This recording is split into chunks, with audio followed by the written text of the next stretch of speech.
Lundi Sport avec la Caisse d'épargne des Pays de la Loire.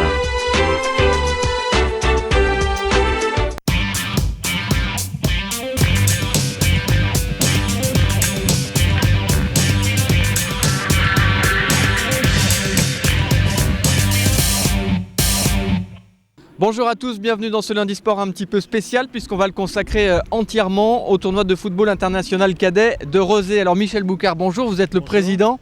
Pourquoi est-ce que ce tournoi continue de plaire autant aux équipes françaises et aux équipes étrangères ?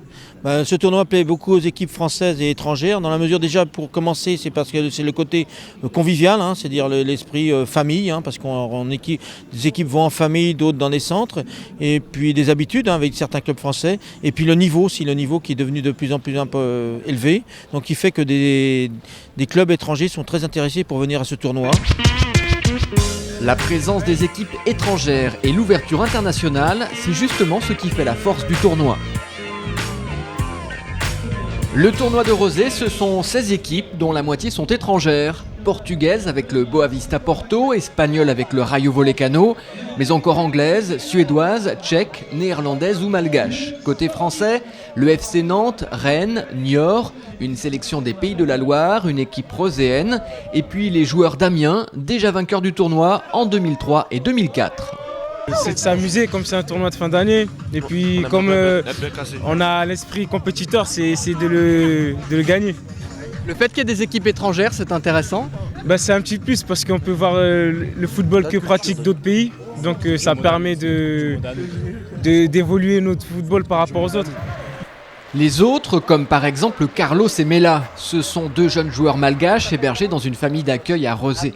C'est la première fois qu'une équipe de Madagascar joue un tournoi international. Monsieur et Madame Randrigan-Harrison vont donc essayer de bien s'occuper d'eux pendant les 3 jours de compétition. Essayer de ne pas les faire veiller trop tard et en tout cas leur fournir suffisamment de couverture pour qu'il n'ait pas trop froid. Ouais. Puisque la différence de température est telle que, effectivement, en arrivant à Paris, ils ont trouvé qu'il fait quand même trop froid. Voilà, ils sont là. Venir en France, à Rezé, c'est même une grande aventure. Carlos nous explique que c'est très important pour lui. C'est la première fois qu'il quitte son pays et il espère vraiment rapporter quelque chose de bien d'ici. Carlos rentrera sans doute dans son pays avec un véritable concentré d'expérience internationale. Vendredi, match de poule, les Espagnols du Rayo Vallecano en bleu opposés aux Néerlandais du RC Anderlecht. À part l'équipe de l'Entente Rozéenne, toutes les équipes sont issues de centres de formation. Le niveau est élevé, l'ambition des joueurs importante. Sur le terrain, 2 styles différents et une confrontation passionnante. C'est sympa, nous raconte Pierre. Les équipes sont fortes, le jeu est dur, mais c'est vraiment sympa à jouer. En tout cas, les Néerlandais prouvent qu'ils sont surtout physiques, les Espagnols plus tactiques. Pour Ismaël, c'est une vraie découverte. À 18 ans, c'est la première fois qu'il rencontre des équipes étrangères et c'est une chance de pouvoir se confronter à du football d'une autre culture. Les Espagnols, rois de l'ambiance. Pour la découverte d'un nouveau football, le coup d'œil valait du côté des joueurs malgaches. Pensionnaires de l'académie Jean-Marc Guillou, ils rendent tous 20 cm aux autres joueurs, mais ils ont su prouver tout leur talent.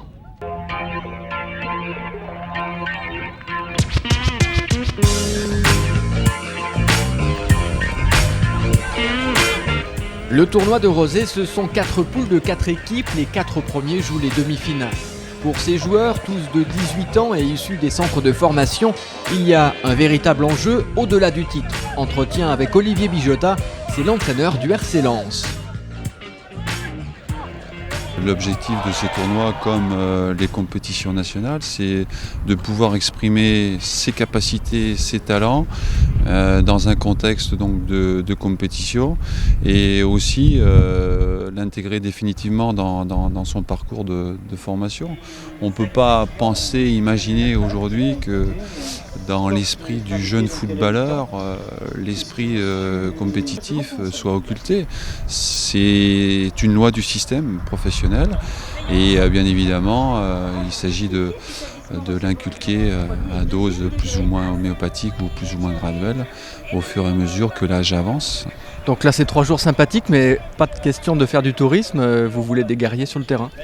Les guerriers, j'aime pas trop ce terme parce que j'estime que le football n'est pas le cadre que vous évoquez, mais en tout cas en termes de combativité, en termes d'agressivité, en termes de valeur morale, c'est sûr qu'on attend beaucoup de nos joueurs et on les juge non seulement sur cet aspect-là sur le terrain. Et l'avantage du tournoi, c'est également de voir les attitudes générales et le comportement général en dehors du terrain, ce qui nous permet d'apporter un complément d'information à ce que l'on sait déjà sur chacun de nos joueurs. Illustration de l'intérêt de ces rencontres avec l'équipe du Stade Rennais. Le tournoi a son propre rythme auquel il faut se faire. Le Stade Rennais s'apprête à jouer sa demi-finale face au Cap-Verdien de Batuc. Demi-temps de 20 minutes, ça change. Les mi-temps sont plus intenses au niveau physique, donc on fait plus d'efforts. Il y a moins de temps de repos aussi, donc il faut mettre le paquet et puis se reposer après le match. C'est la seule solution. Et c'est ça l'intérêt du tournoi. En championnat, les entraîneurs font de la formation en même temps que de la compétition. Ici, il y a 3 matchs de poule pour faire ses preuves et il ne faut pas traîner. L'objectif, c'est la victoire à tout prix. C'est justement ça le challenge, c'est ça qui est intéressant, c'est quelque chose de nouveau. On n'a pas beaucoup de temps pour montrer ses qualités, ce que l'on sait faire, pour aussi faire le minimum d'erreurs parce que l'erreur va se payer cash et va être très difficile à réparer. La preuve, une petite déconcentration dans la défense rennaise et Batuc est tout près d'ouvrir le score. Pas de chance, au Cap-Vert, on ne joue pratiquement jamais sous la pluie, alors là, c'est un peu difficile. Par contre, dès que Rennes hausse l'intensité du jeu, elle prend le match à son compte. Marquer les premiers, c'est une garantie de s'imposer. Mais malgré l'ouverture du score pour le Stade Rennais, l'entraîneur ne veut pas en rester là, il pousse ses joueurs à bloc. Ouais, parce que c'est sur la frappe la moins forte qu'on marque, donc en plus avec le vent, tout ça, ça peut gêner le gardien. Donc je pense qu'il faut frapper plus souvent si on veut marquer beaucoup plus de buts. Finalement, les matchs du tournoi, c'est un peu du ping-pong. Au moins, il y a du spectacle et de l'engagement. Rien n'est joué d'avance, ce qui explique peut-être qu'on ait retrouvé les Cap-Verdiens en demi-finale. Comme l'explique personne, ce qui a été important pour eux, c'est la motivation du groupe, l'état d'esprit, et jusqu'au bout, il a bien cru faire un résultat pour aller en finale. Ce ne sera pas le cas, mais chapeau, messieurs, et bravo pour le fair play et le salut au public. Peut-être que l'un de ces joueurs capverdiens aura intéressé un recruteur pendant le week-end. Plusieurs se déplacent à Rezé.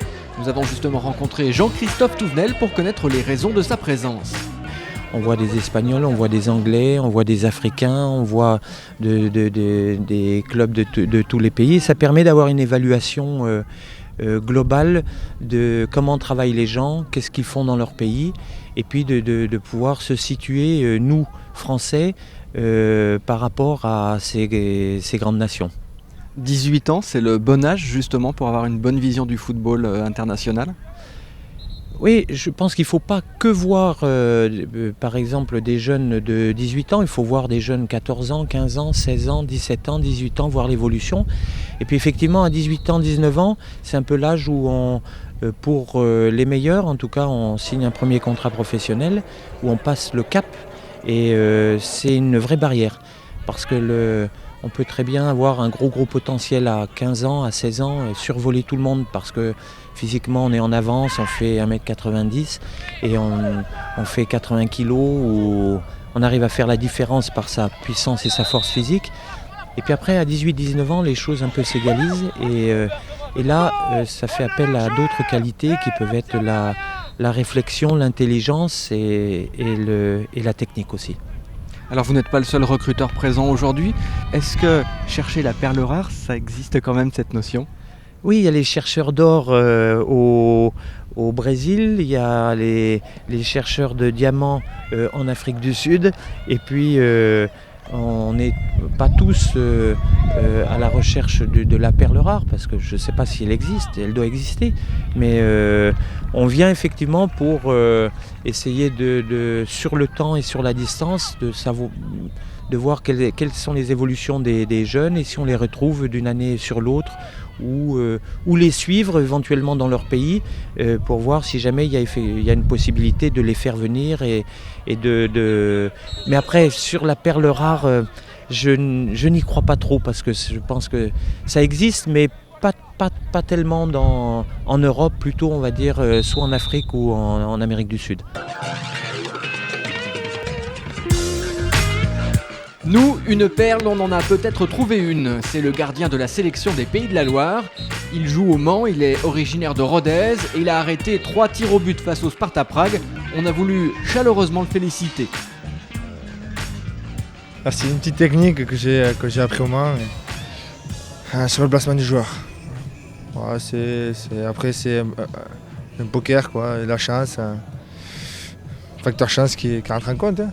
On a eu la chance et on est content. Il y a moyen de se faire bien plaisir sur ce type de tournoi à Rozé ?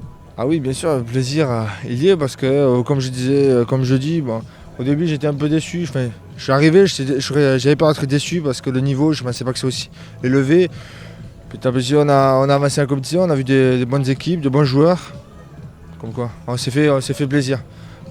Tant mieux, hein, un tournoi comme ça, on s'est fait plaisir. Content. On se fait plaisir ou on joue très sérieusement avec l'idée d'aller le plus loin possible à bloc ? Étant joueur de foot, on arrive à un petit niveau, on est content d'aller jouer à ce niveau. On est là aussi pour la compétition. On est compétitif, on a envie de gagner. Et comme quoi, on aurait bien aimé arriver dans les premiers, faire la finale et gagner la finale aussi. Mais on a fait 5e, c'est bien aussi, on est content. Mais la compétition est là, on est là pour la compétition aussi.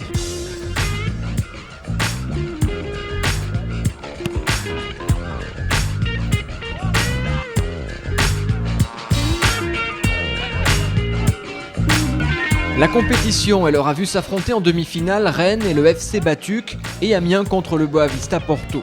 Tout ça pour une finale franco-française, Stade Rennais, FC Amiens. L'année dernière, c'est le Paris Saint-Germain qui s'était imposé, mais attention, Amiens est un spécialiste, déjà vainqueur en 2003 et 2004. Alors, est-ce la passe de 3 ?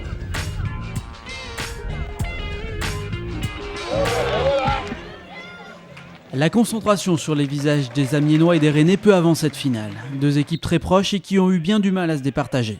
En première période, on assiste à une bataille de coups de pied arrêtés. À ce coup franc amiénois de Béral, stoppé par Benjamin Levaché, les Rennais répondent par une frappe juste au-dessus. Le jeu se concentre principalement en milieu de terrain, les occasions sont rares, et à la mi-temps, le tournoi de Rozé n'a pas encore désigné son vainqueur. En seconde période, la fatigue accumulée commence à se faire sentir et le jeu est tout aussi fermé. Les Rennais sont pourtant tout près de se libérer à un quart d'heure de la fin. Sur ce coup franc repoussé par le gardien, seul face au but, Mathieu Levaché manque le cadre. Comme de tradition à Rozé, c'est la séance de tir au but qui départage les 2 équipes. Et à ce petit jeu-là, c'est le gardien rennais qui va faire la différence en stoppant 2 tentatives amiénoises. Pendant ce temps-là, ses coéquipiers réalisent un sans faute et permettent au Stade Rennais de signer sa première victoire dans le tournoi.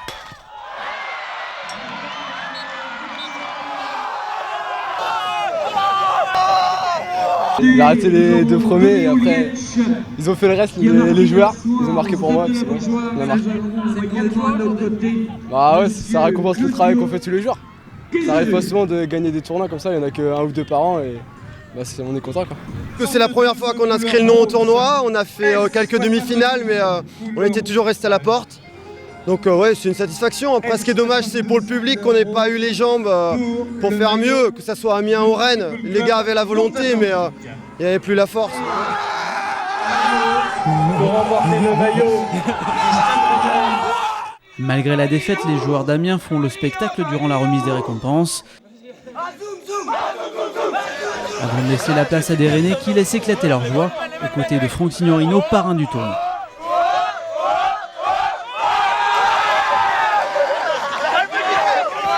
Voilà, c'est la fin de ce tournoi de Rozé. J'espère que ça vous a donné envie de suivre ce tournoi, peut-être la saison prochaine. Je vous donne maintenant rendez-vous lundi prochain pour un lundi sport plus classique avec, si tout se passe bien, Mickaël Landreau comme invité. Bonne semaine, à lundi.